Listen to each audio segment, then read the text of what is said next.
Hello everyone, আসসালামু আলাইকুম। আশা করি সকলে অনেক অনেক বেশি ভালো আছেন। এই মুহূর্তে আমি দাঁড়িয়ে আছি গ্রামীণ একটা প্রত্যন্ত জায়গায়। দেখতেই পাচ্ছেন আমাকে ঘিরে রয়েছে সবুজ একটা প্রান্তর, সবুজ একটা মাঠ। কত সুন্দর একটা পরিবেশে আমি এখন দাঁড়িয়ে আছি। এখন আমি যেখানে অবস্থান করতেছি এটা হচ্ছে সিজনাল সময় থাকে একটা ধান ক্ষেত হিসাবে। আর যখন অফ সিজন মানে এই টাইমটাতে, এখন বর্তমান যেহেতু বর্ষাকাল শুরু হইতে যাচ্ছে, তো এই সিজনটাতে মূলত চারিদিকে হচ্ছে যে সবুজ ঘাসে ছেয়ে গেছে, কারণ এখন হচ্ছে বর্ষার সিজন চলতেছে, বৃষ্টি হচ্ছে। আর এখন ধান অলরেডি কেটে তুলে নেওয়া হয়েছে। তো সামনে হয়তো এইসব মাঠগুলাতেই সরিষা কিংবা অন্যান্য বিভিন্ন শীতের যে শস্যগুলো হয় সেগুলো চাষ করা হবে। তো এই অঞ্চলটাতে আসার মূল কারণটাই ছিল ঘুরতে আসা, বেড়াইতে আসা, এবং এই প্লেসটা এক্সপ্লোর করার সময় আমি আপনাদের জন্য কিছু ফুটেজ ধারণ করব, যেগুলো এই ভিডিওতে আমি আপনাদের সাথে শেয়ার করব। তো এই ভিডিওটা দেখলে আপনারা খণ্ড খণ্ড চিত্রে দেখতে পাবেন যে আমি কি কি এবং কোন কোন জায়গাগুলোতে ভিজিট করতেছি। সবচেয়ে বড় কথা হচ্ছে যে এই জায়গাটা কিন্তু একদমই ঢাকার খুব নিকটবর্তী। এটা হচ্ছে মূলত ধামরাইয়ের একটা গ্রাম, এবং এই গ্রামটার নাম হচ্ছে কদমতলা। এই অঞ্চলে বা এই গ্রামের মধ্যে কিন্তু খুবই ন্যাচারাল বিউটি এক্সপ্লোর করার মতো রয়েছে। আমরা এখানে পাবো হচ্ছে যে নদী পাবো, পুকুর পাবো, এছাড়াও সবুজ বনানী পাবো, বন জঙ্গল পাবো। মানে খুবই খুবই মনোরম একটা পরিবেশের মধ্যে আমি আছি। এবং যেহেতু আমি একটা মনোরম পরিবেশ এক্সপ্লোর করতেছি, সাথে আমিও চাই যে আপনারাও সেই জায়গাটা এক্সপ্লোর করেন। তো সেটা দেখানোর জন্য আমি সর্বোচ্চ চেষ্টা করবো এই ভিডিওতে। তো ভিডিওটাতে পুরোটা জুড়ে আপনারা আমাদের সাথে অবস্থান করলে দেখতে পাবেন যে আমি কোথায় কোথায় যাচ্ছি, কি কি এক্সপ্লোর করতেছি। এবং আমার আশপাশটা দেখেন কতটা কতটা সবুজ, কতটা সজীব। মুগ্ধ হয়ে যাবেন, জাস্ট চিল করার মতো একটা জায়গা। বন্ধুরা, পুরো ভিডিওটা জুড়ে আমার সাথে থাকবেন এবং পুরো ভিডিওতেই দেখতে পাবেন যে আমি কোন কোন জায়গাগুলো এক্সপ্লোর করতেছি। এই বন্ধুরা, আসসালামু আলাইকুম। আজকে ভিডিওর সেকেন্ড পার্ট শুরু করতেছি। গতকালকে তো আমি বলছিলাম যে আমরা পরবর্তীতে এই গ্রামের বিভিন্ন অংশগুলো ভিজিট করবো। আমি যে গ্রামটাতে এখন বর্তমানে অবস্থান করতেছি, এখন আমার যাত্রা শুরু হবে মূলত এই যে নদীটা দেখতে পাচ্ছেন আমার পিছনে, এই নদীটা পার হওয়ার মধ্যে দিয়ে। তো নদীটার পার হওয়ার জন্য অদ্ভুত একটা সিস্টেম আছে। দেখতে পাচ্ছেন আমার পিছনে নৌকা আছে, বাট নৌকায় কিন্তু কোনো মাঝি নেই। এখন এখানে মাঝি এক প্রকার আমাকেই হইতে হবে। আর এই নৌকাটা বাওয়ার জন্য এখানে কোনো বৈঠা নাই। এটা এখানে ইউজ করতে হবে মূলত দড়ি, কিংবা হচ্ছে যে বাঁশ আছে, বাঁশ দিয়ে ধাক্কা দিয়ে তারপরে নৌকাটা দিয়ে পার হইতে হবে। চলেন দেখা যাক কিভাবে করে আমরা পার হইতে পারি। Let's go.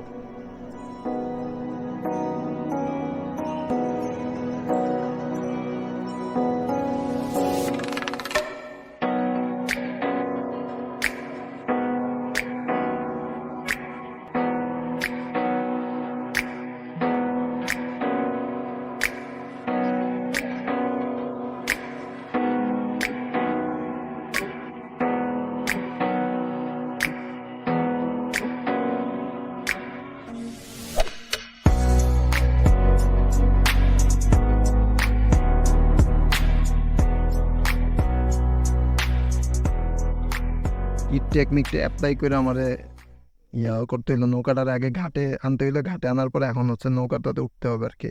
যে এই মুহূর্তে এখন নৌকার মধ্যে উঠতেছি। তো নৌকার মধ্যে চলে আসছি, দেখতে থাকেন নৌকাটা আমি এখন কিভাবে ওই পারে নিয়ে যায়।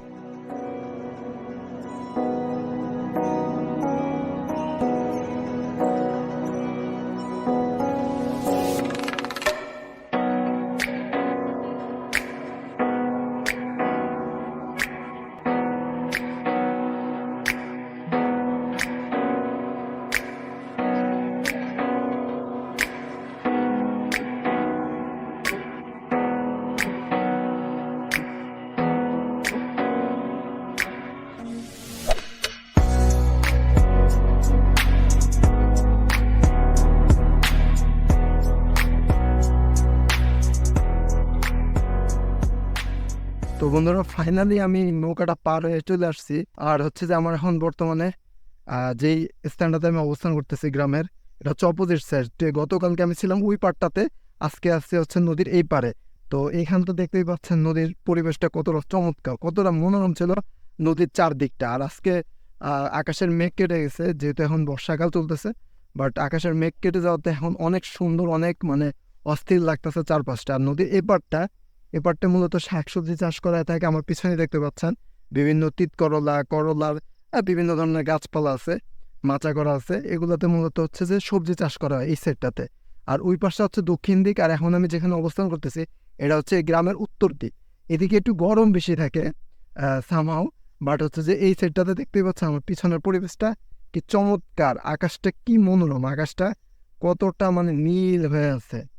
আর মেঘ কেটে যাওয়াতে, মেঘ সরে যাওয়াতে মানে আকাশটা খুব সুন্দর লাগতেছে। এতদিন প্রপারলি হচ্ছে যে সানলাইটটা পাওয়া যাচ্ছিল না, কারণ আকাশ মেঘলা ছিল এবং বৃষ্টি ছিল চারিদিকে। এখন আমি হাঁটতেছি আসলে একদম গ্রামীণ একটা জঙ্গলে একটা রাস্তার মধ্যে দিয়ে। আর আমার পিছনে এই যে এখানটা যে দেখতে পাচ্ছেন, এই জায়গাটা কিন্তু মূলত একটা কবরস্থান। এই কবরস্থানটা হচ্ছে এই গ্রামের একটা পুরনো কবরস্থান।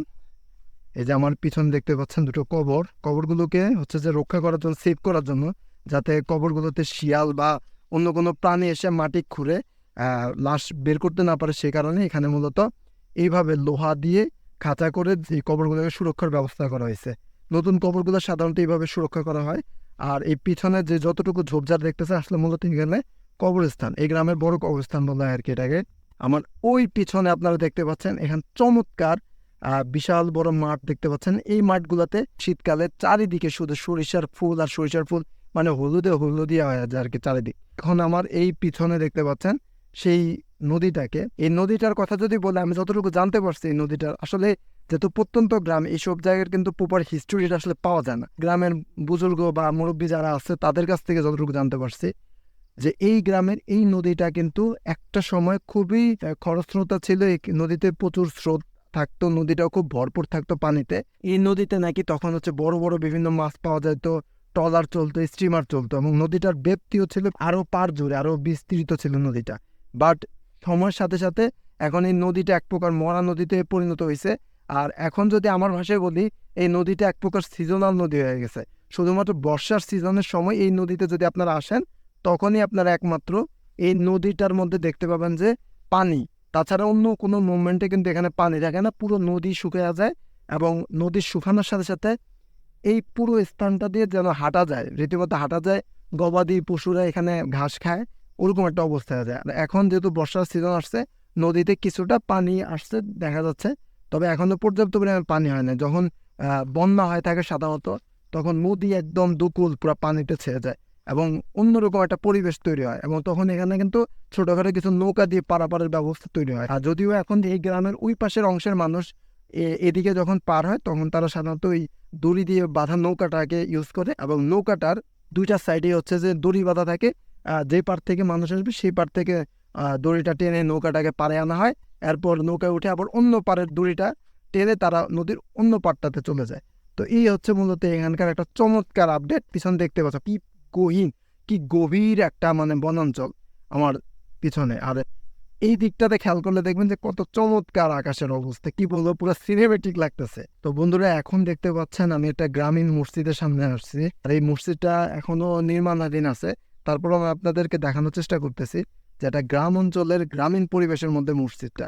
আর এটার এমন জায়গায় একটা অবস্থান যে দেখেন, যেটা চারিপাশে কিন্তু আসলে মূলত বিভিন্ন চাষাবাদের জমি, এবং এই পাশে হচ্ছে বনাঞ্চল। এই যে মসজিদের ভিতরের একটা সিনারিও দেখতে পাচ্ছেন, সুবিস্তৃত মসজিদ, এবং ধরতে গেলে সকল প্রকার ফ্যাসিলিটি এখানে আছে। তা বন্ধুরা, এখন আমি মসজিদটা ছেড়ে একটু আপনাদেরকে নিয়ে যাওয়ার চেষ্টা করতেছি মসজিদের ব্যাক সাইডে, যেখানে হচ্ছে মূলত চাষের জমিগুলো আছে। সেই চাষের জমিগুলোতে এই যে আমার পাশে দেখতে পাচ্ছেন দেশীয় পাট চাষ করা হয়েছে। আর এখানে কিছু মিশ্র সবজি আছে, লাল শাক, পাট শাক, ঢেঁড়সের গাছ দেখতে পাচ্ছি আমি কয়েকটা। আর এই যে আমার পিছনে একটা ছোটখাটো একটা কলা বাগান দেখতে পাচ্ছেন, বেশ কিছু কলা গাছ দিয়ে কিন্তু ভরপুর কলা বাগান। এই যে আমি আস্তে আস্তে ধীরে ধীরে ঝোপঝাড় পেরিয়ে চেষ্টা করতেছি খোলা মাঠে আসার। যে দেখতে পাচ্ছেন আমি কিন্তু অলরেডি খোলা মাঠের কাছাকাছি চলে আসছি, এবং খুবই চমৎকার। আসলে গ্রামীণ পরিবেশ যে কতটা চমৎকার হইতে পারে, না দেখলে বা নিজে না আসলে ফিল করা খুব টাফ। আপনারা যারা গ্রামে আছেন তারা তো ফিলিংসটা পাচ্ছেনই, বাট আমরা যারা মফস্বল বা শহর অঞ্চলগুলোতে থাকি কিংবা বাইরে থাকি, তারা হয়তো অনেকে এই জিনিসগুলো অনেক দিন ধরে মিস করি বা অনেকে যাওয়া হয় না। আমার এই ভিডিওতে আসলে আপনারা ফিলটা পাবেন যে একটা গ্রামীণ পরিবেশ কতটা চমকপ্রদ হইতে পারে। এরকম খোলা প্রান্তরে দাঁড়াইলেই ফিল করা যায়, হ্যাঁ, এবং নিজের হৃদয়টাকে আসলে অনেক বড় এবং উদার করা যায়। এই মাঠগুলোতেই আর কি হচ্ছে যে যখন হচ্ছে যে ধানের সিজন আসে, তখন ধানগুলো চাষ করা হয়। সামনে হয়তো এগুলোতেই সরিষার ক্ষেত হবে। এই সুবিস্তৃত পুরো মাঠ জুড়েই সরিষা চাষ করা হয়ে থাকে। তখন সুন্দর লাগে শীতের সিজনে আসলে, চারিদিকে সরিষা ফুল ফুটলে খুবই চমৎকার লাগে। তো বন্ধুরা, আমি খুব চেষ্টা করলাম আপনাদের সাথে শেয়ার করার যে আমি যেখানে অবস্থান করতেছি এই অঞ্চলটার এই গ্রামীণ যে সৌন্দর্যটা আছে, ন্যাচারাল যে অথেন্টিক বিউটিটা আছে, সেটা আপনাদের সাথে শেয়ার করার। আশা করি ভিডিওটা আপনাদের অসংখ্য ভালো লাগছে, এবং যদি ভালো লাগে থাকে অবশ্যই আমার চ্যানেলটাকে আপনারা সাবস্ক্রাইব করবেন এবং লাইক দিবেন, সাথে কমেন্ট করে আপনাদের মন্তব্য জানাবেন। আর যারা ফেসবুকে আমার এই ভিডিওটা দেখছেন তারা অবশ্যই পেজটাকে ফলো দিয়ে সাথে থাকবেন। ধন্যবাদ সকলকে।